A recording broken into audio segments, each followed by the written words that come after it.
Hello guys, welcome back to my channel twisted stories. आज जो story मैं आपके लिए लाई हूँ वो एक बहुत ही ज्यादा अजीब सी स्टोरी है और उसे सुनकर आपको बहुत ज्यादा ऑकवर्ड लगेगा। सीधे शुरू करती हूँ मैं अपनी आज की स्टोरी। ये घटना है 9 अप्रैल 2005 की और ये हुई थी ताइवान में। ताइवान के उस शहर में एक यंग व्यक्ति उस समय अपने घर के अंदर था। वो अपने अपार्टमेंट में था और टीवी देख रहा था। वो आराम से बैठकर टीवी देख ही रहा था, तभी अचानक से ही उसको एक लाउड थंपिंग साउंड सुनाई दिया। और ऐसा लग रहा था कि ये जो साउंड है ये ऊपर से आ रहा है, यानी कि उसके ऊपर वाले फ्लैट से आ रहा है।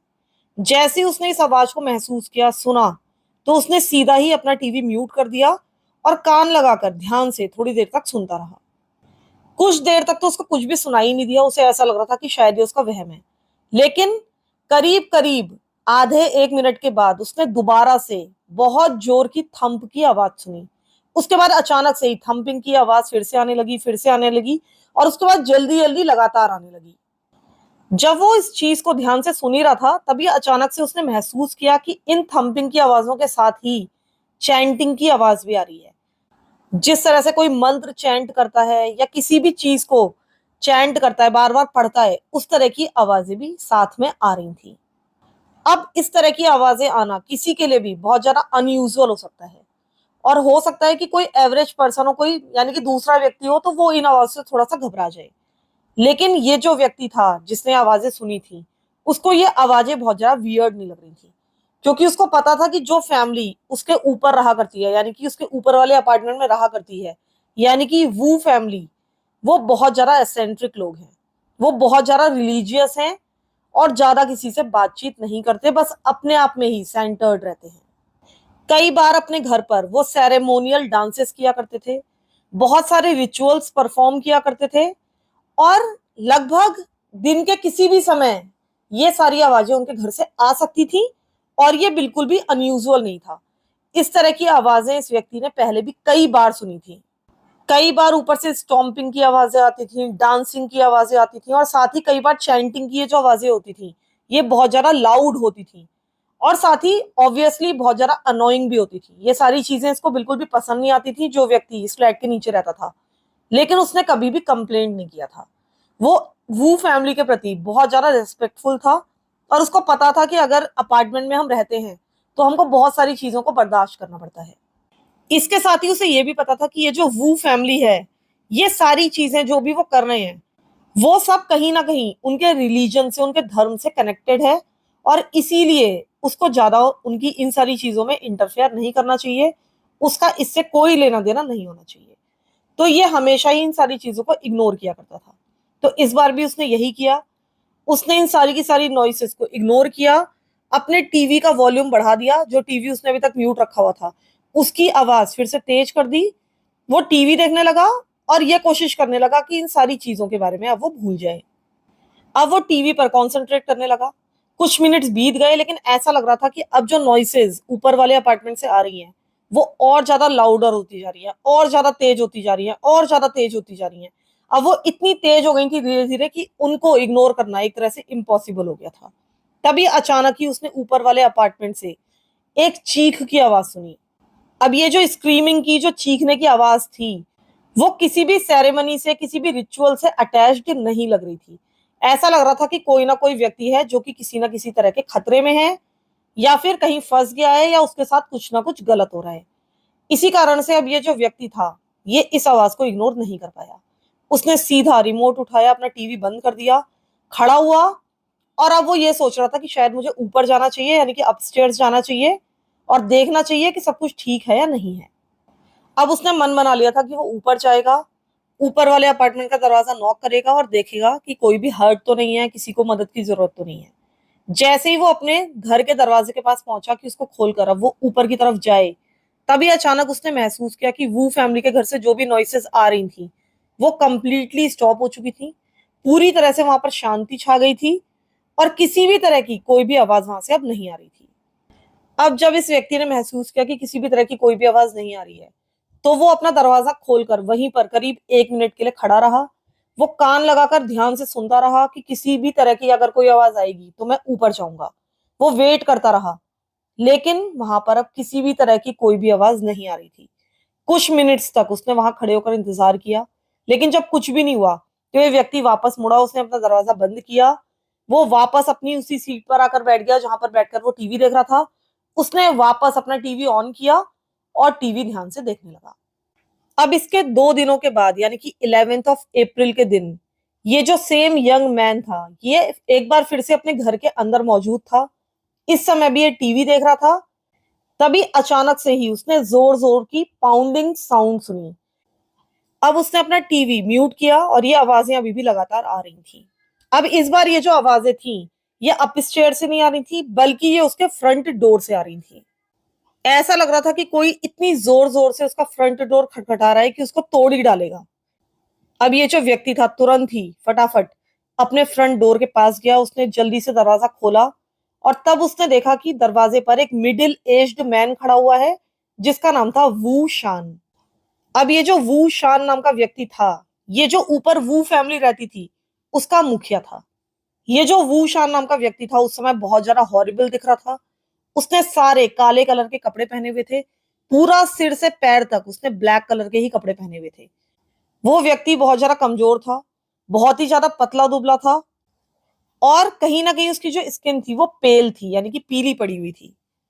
इस समय वो जिस तरह से वहां पर खड़ा हुआ था उससे ऐसा लग रहा था कि जैसे वो कहीं कूड़े पर से उठकर आया है। उसका पूरा का पूरा शरीर कवर्ड था गंदे खाने से। इसके अलावा उसके शरीर पर एशेज लगी हुई थी और उसके पास से बहुत ही गंदी बदबू आ रही थी, यानी कि इतनी गंदी कि उसको बर्दाश्त करना ही मुश्किल था।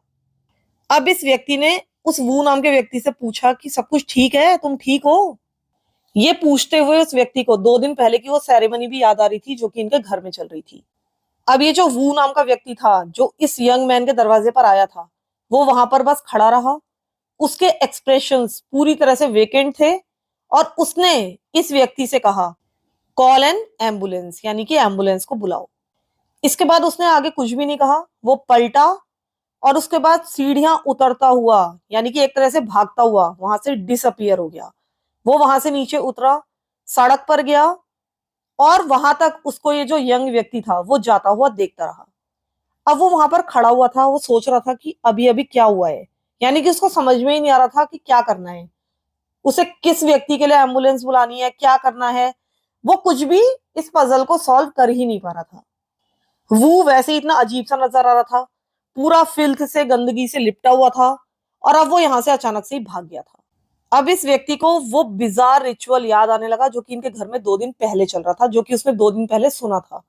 लेकिन अचानक से वो जो रिचुअल था बीच में ही बंद हो गया था, क्योंकि आपको याद होगा कि वो ऊपर की तरफ जाने की सोच रहा था, ऊपर से चीखने की आवाज आ रही थी। लेकिन जैसे ही वो अपने दरवाजे तक आया था सब कुछ एकदम शांत हो गया था और ऊपर से जो चीखने की आवाजें आ रही थी वो उसको थोड़ा सा वरीड कर गई थी। और अब उससे कहा जा रहा था कि तुम एम्बुलेंस को बुलाओ। तो अब ये सोचने लगा कि इसको क्या करना चाहिए, क्या उसे ऊपर जाकर चेक करना चाहिए कि इसकी फैमिली में सब कुछ ठीक है या नहीं है, या फिर सीधा उसको एम्बुलेंस बुला लेनी चाहिए।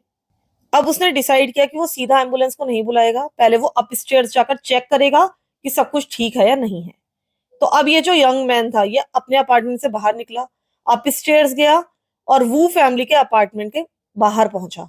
अभी ये जो अपार्टमेंट का दरवाजा था पूरी तरह से बंद था, लेकिन बाहर खड़े खड़े भी ये जो व्यक्ति था वो बदबू सूंघ सकता था जो कि वू के पास से भी आ रही थी। ये जो स्मेल थी इतनी ज्यादा हॉरिबल थी कि वहां पर खड़े होना भी मुश्किल था। अब इस व्यक्ति ने उनका दरवाजा नॉक करना शुरू कर दिया था, लेकिन साथ ही उसने अपने हाथ से अपनी नाक को ढक लिया था ताकि उसको बदबू ना आए, कम से कम ज्यादा बदबू ना आए। लेकिन बहुत देर तक दरवाजा खटखटाने के बाद भी किसी ने भी दरवाजा नहीं खोला। वो काफी देर तक वेट करता रहा। उसने आसपास भी देखा कि शायद कोई और व्यक्ति नजर आए, लेकिन कोई भी नजर नहीं आ रहा था। अब वो सोच रहा था कि मैं वापस चला जाता हूँ, लेकिन अचानक से उसके दिमाग में कुछ आया और उसने डोर नॉब को ट्राई किया और तब उसने पाया कि वो जो डोर नॉब है यानी कि डोर है वो अनलॉक्ड है। अब वैसे तो किसी के घर के अंदर ऐसे नहीं जाना चाहिए, लेकिन उस समय जिस तरह के हालात चल रहे थे उसमें इसने डिसाइड किया कि उसको अंदर जाना चाहिए और देखना चाहिए कि अंदर क्या चल रहा है। अब उसने दरवाजा पूरा खोल दिया, लेकिन जैसे ही उसने दरवाजा खोला अंदर से बहुत तेज बदबू का झोंका आया। बहुत ही गंदी, बहुत ही डिस्गस्टिंग स्मेल अंदर से आ रही थी। वहां पर सांस लेना भी मुश्किल होता जा रहा था, लेकिन उसने डिसाइड किया कि कुछ भी हो उसको अंदर जाकर देखना ही है। अब उसने अपनी नाक को कवर करते हुए घर के अंदर बढ़ना शुरू किया। उसने आवाजें दी कि शायद कोई घर के अंदर मौजूद होगा, वो बाहर आएगा, लेकिन कोई भी बाहर आने को तैयार ही नहीं था। शायद उस घर में कोई मौजूद ही नहीं था। उसे लग रहा था कि कोई तो बाहर आए और मुझे बताए कि यहाँ पर क्या चल रहा है। अब वो अपार्टमेंट में इधर उधर घूमकर लगातार सब कुछ चेक करता जा रहा था और देख रहा था कि वहां पर क्या हो रहा है। वहां पर हो सकता है कि कुछ सुराग मिले कि इस घर के अंदर क्या हुआ है। लेकिन जैसे जैसे वो अपार्टमेंट के अंदर घूम रहा था, वो यही पा रहा था कि अपार्टमेंट बहुत बुरी तरीके से गंदा था। ऐसा लग रहा था कि कोई गंदी चीज हर जगह जमी हुई है, हर एक सामान के ऊपर जमी हुई है। घर इतना ज्यादा फिल्दी था कि वहां पर रुकना ही बहुत ज्यादा मुश्किल हो रहा था।